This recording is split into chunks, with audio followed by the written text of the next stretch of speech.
Forget Houston or Purdue. After Wednesday's road win over UConn, the Arizona Wildcats are the best team in college basketball.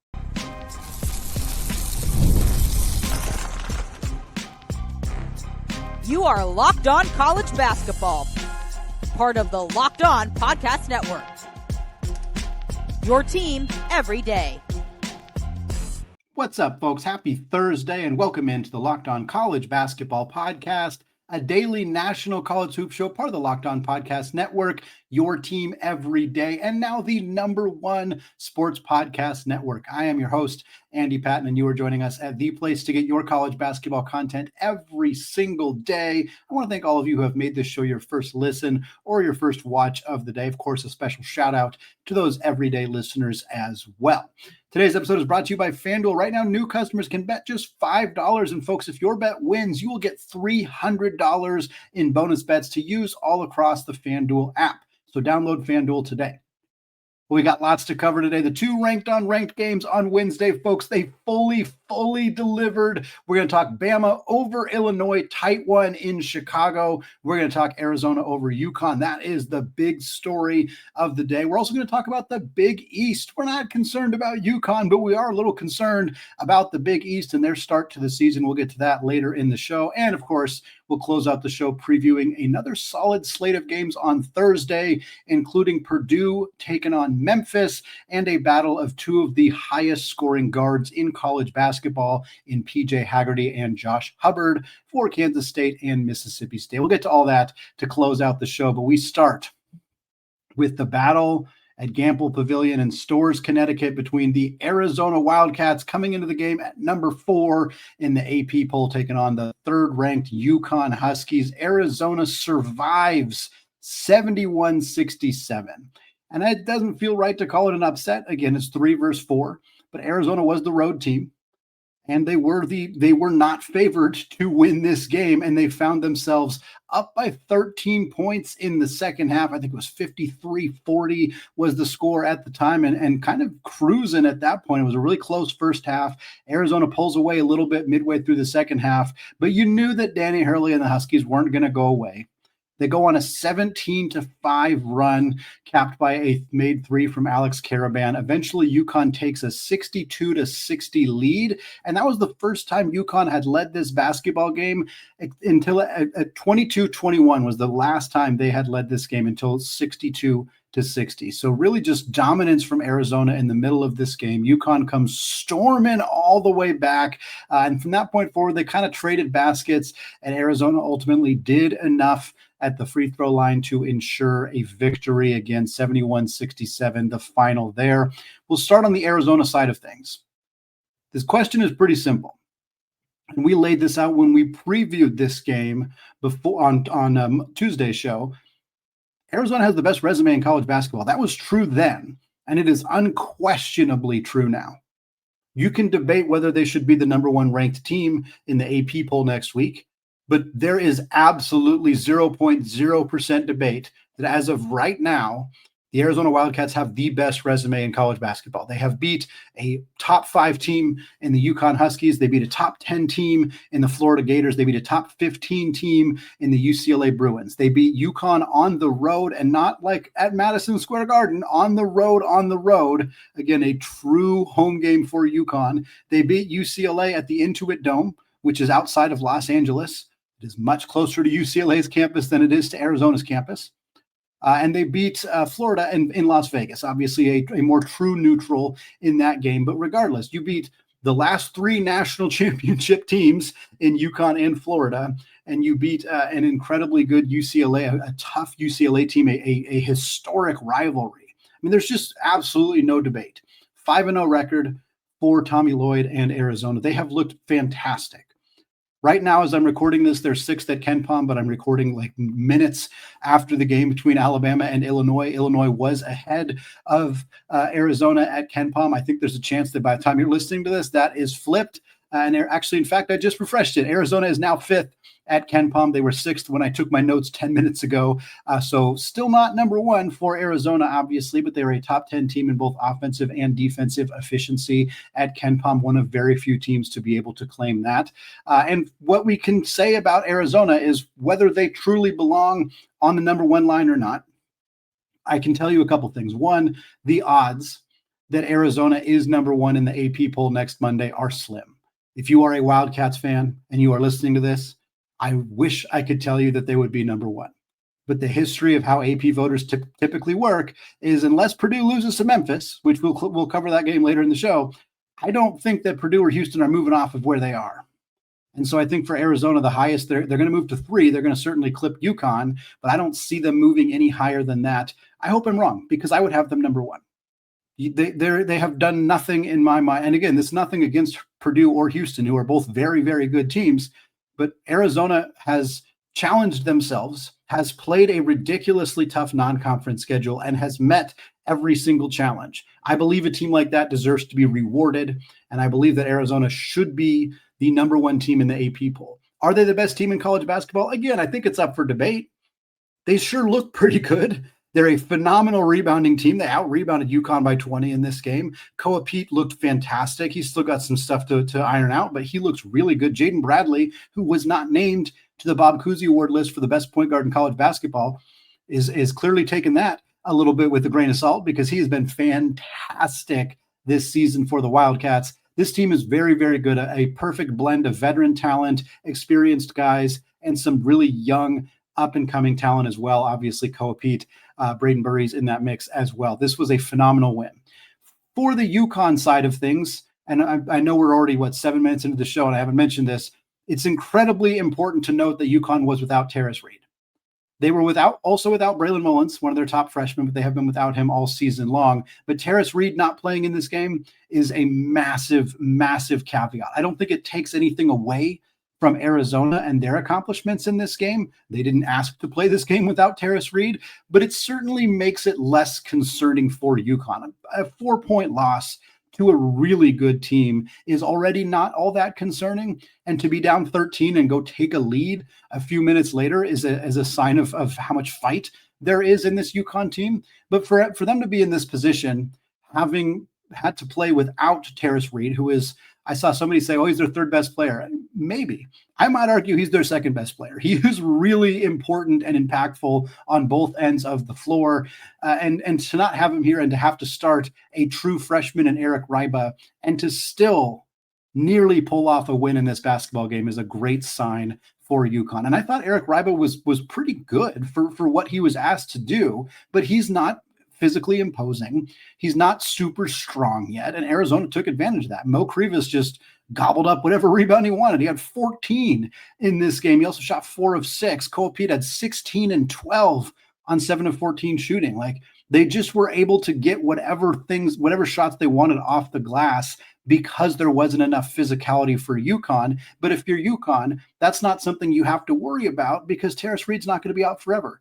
Danny Hurley said after the game, he's game to game. That's pretty vague, but it doesn't sound like it's anything that's going to keep him out for a super long time. But man, I would love to have seen this game happen with Tarris Reed fully healthy. I tend to think UConn might have been able to pull it off, but it's impossible to know for sure. What we do know is that Arizona has 3 of the best wins in all of college basketball and belongs on that number 1 line, even if the AP voters don't end up putting them there. Also want to talk, we won't get as much time into this game as we'd like, but Alabama picking up an incredible win, 90-86 over the Illinois Fighting Illini in Chicago. Again, not a home game for Illinois, but certainly a road environment for Alabama. And this was a really fun, really high-scoring game, which is pretty much exactly what we thought we were going to get out of this game. LeBaron Philon finished with the 24 points, 9 of 18 shooting, 5 assists. Andrej Stojakovic, really good early on in this game, kind of disappeared in the middle part of the game and then came on late. 26 points for him on 11 of 16 shooting. Kylan Boswell, really good down the stretch for Illinois as well. 22 points, 7 assists, 4 boards, 6 of 7 from the free throw line. Also, Illinois got back both Timoslav Ivicic and Mihailo Petrovic, who played his first game as a college basketball player. Hit his first shot, a three late in the first half, had a really nice assist on the next possession. Didn't play a ton. Neither did Ivicic. He's coming off the injury, so he ended up playing not as many minutes as you'd normally see from him. But both those guys looked good. It was impossible to come out of this game feeling overly concerned about Illinois. It's just that these are two really good teams. I think these are two arguably top 5, top 8 teams in college basketball. Bama dropped to 11 because of that loss to Purdue, but I wasn't overly concerned about that loss for them against Purdue. I think Alabama's a top 6 or 7 team in college basketball. I think Illinois is unquestionably a top 10 team. They'll probably fall out of the top 10 for losing this game.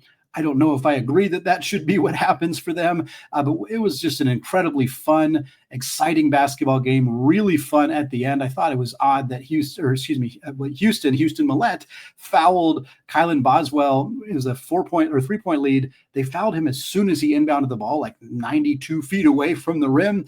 I thought that was kind of a unique choice. Like I'm all for fouling in those situations, but give them 3 or 4 seconds to try to dribble the ball up the court, see if you can get a trap, and then foul them there. So there's only 4 seconds on the clock instead of 8 seconds, which is when they committed the foul. Kind of a strange choice. Ultimately worked out for Alabama, got themselves a really nice W here. And they pointed this out on the broadcast, and it's worth pointing out here. Last year, Alabama lost a close game to Purdue and then turned around and beat Illinois in the next game. It is weird that that exact situation has happened 2 years in a row, but it tells me a couple things. One, Nate Oates and the Crimson Tide know how to bounce back. And two, they know how to put together a really tough non-conference schedule. And for that, we thank you. Well, folks, we know UConn's going to be fine, but the rest of the Big East, well, it looks like a conference that might be in some serious trouble. We're going to talk about that in just a second. But first, folks, college basketball and the NBA are back, and there's no better place to get in on all the action than FanDuel, the official sports betting partner of the NBA. Even if you missed the start of a game, or if you just want to ride out the hot hand, FanDuel has live bets on everything from who's going to score next to predicting those fourth quarter comebacks. Plus, you can even combine your live bets into a same-game parlay for a shot at a bigger payout. It makes every game more exciting, especially when your team's the one making that late push. Purdue, 15.5-point favorites tonight in the Bahamas against a struggling Memphis club. Feels like a win for the Boilermakers is coming, but 15.5 is a pretty big line. Might be one to keep an eye on tonight. And folks, right now, FanDuel is giving new customers $300 in bonus bets when your first bet of $5 or more wins. So head to FanDuel.com to sign up and play your game with FanDuel, the official sports betting partner of the NBA.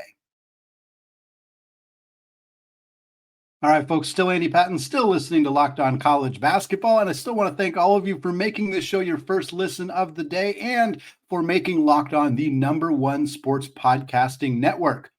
Well, we talked, obviously, about that Arizona UConn game, but while we don't feel too concerned about UConn, we do have concern about the Big East.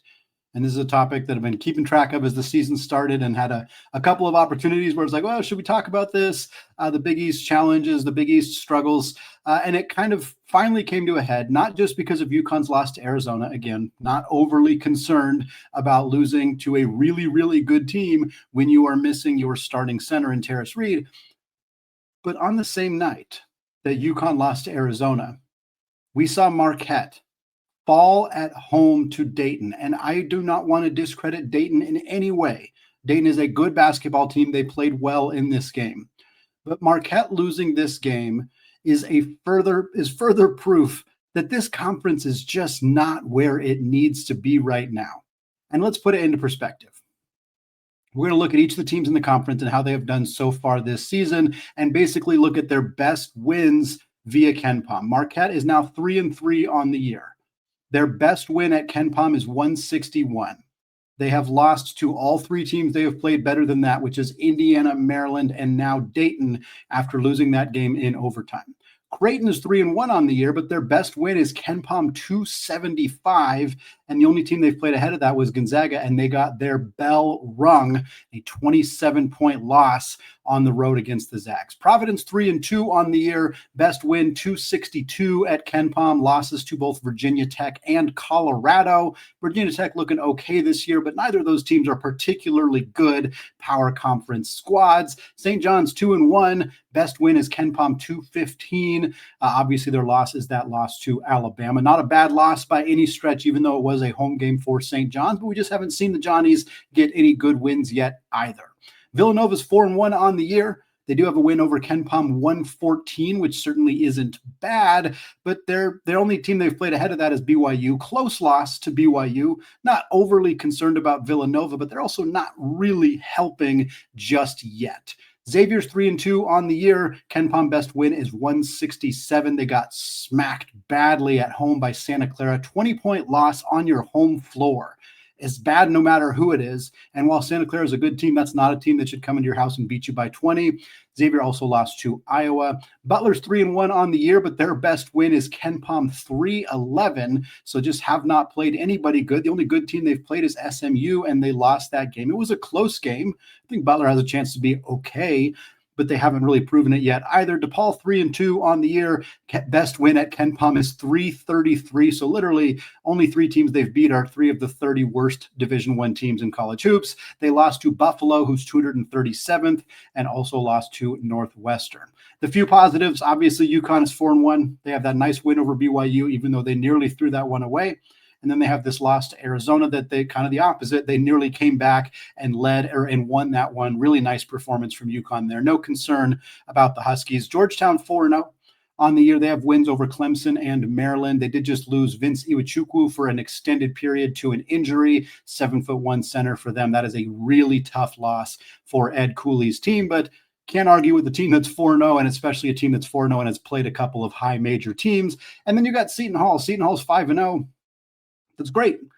Happy for Shaheen Holloway. I've been a longtime supporter of his. We haven't seen it come together for him all that positively. The highest ranked team that Seton Hall has played at KenPom as of today is 208th. So they just haven't really been challenged. But hey, previous iterations of Seton Hall probably wouldn't be 5-0 right now. So I think we got to celebrate the wins when we can get them. And for the Big East, not a lot of wins right now. In fact, as of this recording, the Big East collectively has played 16 games against top 100 teams at KenPom. And the conference is 3-13. 3-13. The wins are UConn's win over BYU and the pair of Georgetown wins over Clemson and Maryland. Every other time a team in the Big East has played a top 100 team at KenPom, they have lost. That includes the loss to Dayton for Marquette, like we talked about. That includes the loss to Northwestern for DePaul, the Santa Clara loss for Xavier. Like all of those are top 100 teams at KenPom, and this conference is not able to get W's there. It feels like, and again, we are in mid-November. If you want to call the 20th mid-November, mid to late November, regardless, we're the first 3 weeks of the college basketball season. So ruling out any teams from making the NCAA tournament or making a sweeping generalization about a conference, it's a little too early to do that, but it's not looking good for the Big East. Folks, I'm hard-pressed to imagine there's really any scenario where this league is 4 or more in the NCAA tournament. I think 3 is reasonable, but at this point, coming into the year, 3 seemed like a lock. And now I don't think 3 is a lock. I think 2 is more or less a lock because I would be shocking if UConn or St. John's fell completely out of the picture from making the NCAA tournament. But outside of that, there is not a single other team in this league outside of UConn and St. John's that we can safely say is going to make the NCAA tournament. The next closest is Creighton, and they're probably going to be fine. But it hasn't been great for Greg McDermott and the Blue Jays. I mean, they didn't play all that well on Wednesday night against North Dakota. They got a win. It ended up being a 15-point win, but they were favored by, I think, 27. It just wasn't all that pretty. And in fact, not really sure what happened here as I'm recording this shortly after that game ended, but Creighton, Jackson McAndrew went to the bench with 4 minutes left in the first half. He didn't play the rest of the game, and he was standing on the sideline, didn't appear to be hurt, just wasn't in the game. So that's something to keep an eye on, whether there's some conflict there, some strife there. Again, maybe it's nothing, but certainly something to keep an eye on with a Creighton team that hasn't gelled yet. Obviously, Owen Freeman was injured in the preseason and hasn't really gotten back to full strength just yet. This is a team that said they were going to redshirt Hudson Greer, and then Hudson Greer played against North Dakota. Seems like a lot of different things going on in Omaha for Greg McDermott and the Blue Jays. So not by any stretch of the imagination a team that feels confidently like they're going to be in the NCAA tournament. And at this point, outside of those three, the next team you're talking about is probably Georgetown. Again, 4-0, 2 nice wins. They've climbed up in the KenPom rankings. They're still like in the 60s at this point because they started so low, but this team looks pretty good. Again, I think the Iwuchukwu injury is a significant one, but with the way KJ Lewis is playing, the way Malik Mack is playing, Ed Cooley tends to get his teams figured out a year or two in, and that's kind of where we're at. So I think Georgetown might be the next best opportunity for the Big East to get a team into the NCAA tournament. But again, if these teams aren't good in the non-conference, if they're not playing well against the Big Ten and the ACC and the Big 12, then they're not going to pick up marquee wins in conference play. If you're Georgetown, or if you're Creighton, or if you're Villanova, who I think is on that periphery as well, you can't get swept by UConn. You can't get swept by St. John's because those are your only really good opportunities once the season turns to conference play. And so at that point, I think you are looking at a league that if they cannibalize themselves at all, it might be a 2-bid league coming out of the Big East. And that is, again, is this a sign of things to come or an anomaly? I think that's the next big question.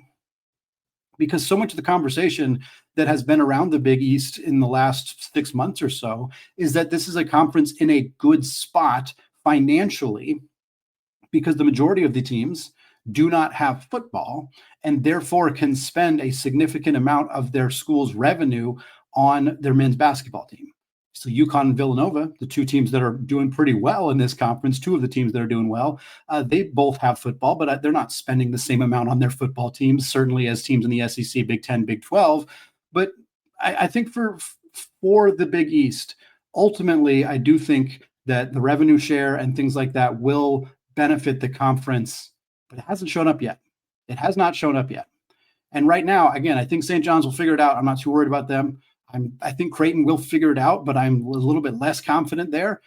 I think Villanova is going to be fine under Kevin Willard. I don't know if this is the year they make the tournament, but that's not necessarily what people were expecting.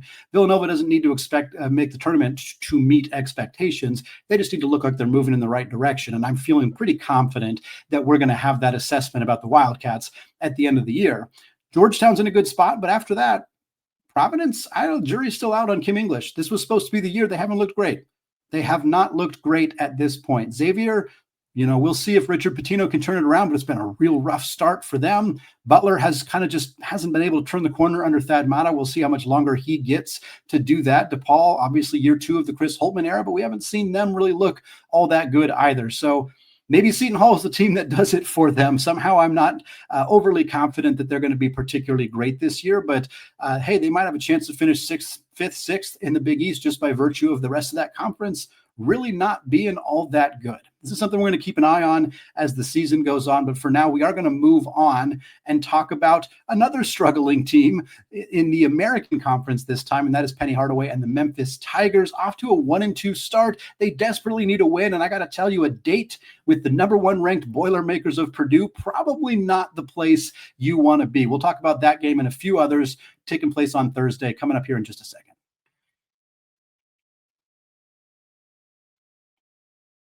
All right, folks, segment 3, still Andy Patton, still Locked On College Basketball Podcast. We are closing out the show with some game previews. Thursday's typically a pretty slow day in the college basketball world, but we got some decent matchups leading us into Feast Week, which really, in theory, gets started on Sunday or Monday, but as we've started to see, not just with like Black Friday and other holiday events, but it starts to get earlier and earlier and earlier, and we're already seeing some marquee matchups taking place on Thursday here, a full week before actual Thanksgiving. We're going to start it off here looking at a matchup between Memphis and number 1 ranked Purdue. This game is at 6 Eastern time on Thursday. CBS Sports Network game is taking place in the Bahamas, and FanDuel favoring Purdue by 15.5. It's a pretty big line. Obviously, Purdue's the number one team in the country, but I think it says a lot more about where Memphis is currently at than anything else. The Tigers 1-2 on the year. They took an L at Ole Miss. They took a home loss to UNLV. Josh Pastner back at Memphis leads the Runnin' Rebels to a victory, and they have not been good prior to that game. The only win for Memphis is against San Francisco, and to be clear, San Francisco is a good team, but it was a 6-point win at home for Memphis. Didn't inspire a ton of confidence in that game either. In fact, as of this recording, Memphis has fallen from 52nd at KenPom all the way down to 76th. They've just looked disjointed, and that's not a shock. It's a completely new roster. And for Memphis, they keep doing this. They keep turning over rosters pretty much entirely year over year. I'm not sure how much longer the Memphis athletic department is going to put up with that, but this team has not shot it well. 32% from three, which is 192nd in the country.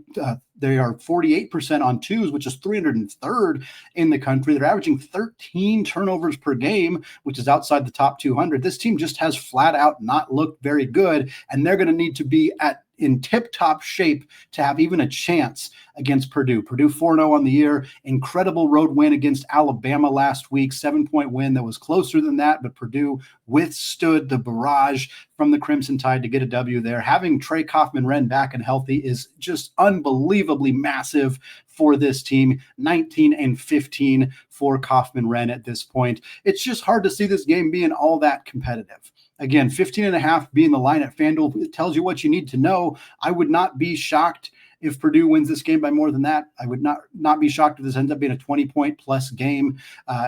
They're just a much better team. They're more cohesive. And if Memphis looks at all disjointed in this game, Purdue is going to capitalize on that. A couple other games to talk about here. Wake Forest. This game also in the Bahamas, by the way. Wake Forest taking on the 15th ranked Red Raiders of Texas Tech. 8:30 Eastern time on CBS. This is the game right following that Memphis-Purdue game. FanDuel favoring Texas Tech by 8.5. Tech is 3-1 on the year. They got a tough loss at Illinois. Their best win at KenPom is Sam Houston State, who's 171st. So we haven't really seen them in a super tough matchup just yet, outside, of course, of that Illinois game.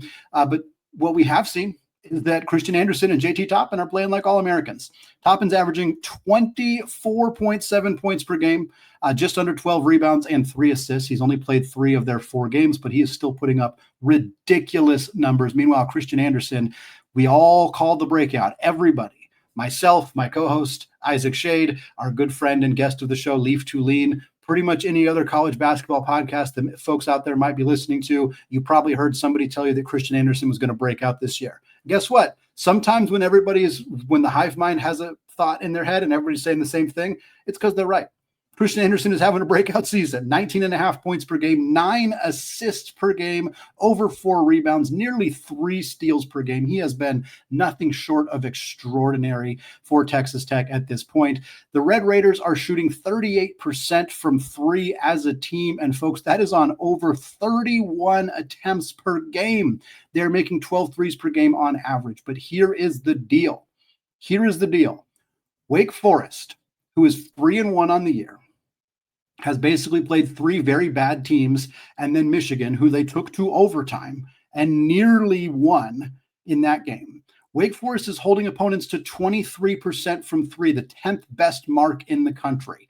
And again, obviously the caveat there is that Wake Forest has predominantly played teams outside of the top 300 at KenPom.